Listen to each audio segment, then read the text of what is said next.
नमस्ते दोस्तों, मेरे YouTube चैनल में आप सभी का स्वागत है। जीजा और साली की एक अजीब सी कहानी पहला भाग।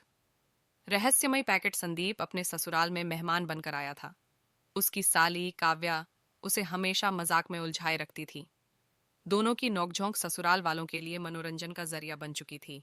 उस दिन रात को संदीप अपने कमरे में आराम कर रहा था कि अचानक दरवाजे पर दस्तक हुई। दरवाजा खोलते ही काव्या खड़ी थी। हाथ में एक छोटा सा पैकेट था।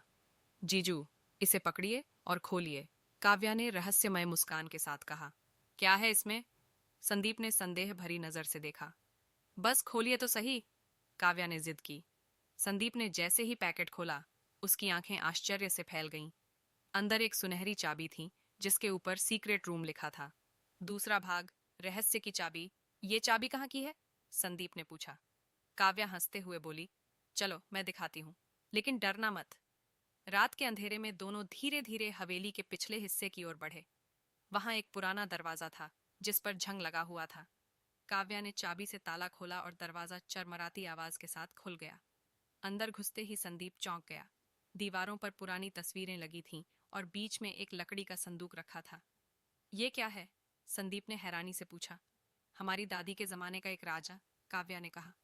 तीसरा भाग, संदूक का रहस्य। संदीप ने जैसे ही संदूक खोला, उसके अंदर एक पुराना पत्र रखा था।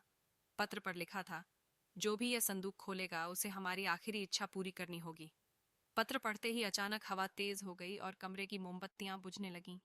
काव्या और संदीप घबरा गए। ये सब क्या हो रहा है? काव्या ने डरते हुए पूछा। संदीप ने पत्र को ध्यान से पढ़ा। उसमें लिखा था कि हवेली के नीचे एक गुप्त तहखाना है, जहां उनके पूर्वजों का छिपा खजाना रखा है, लेकिन उसे पाने के लिए एक खास पहेली हल करनी होगी।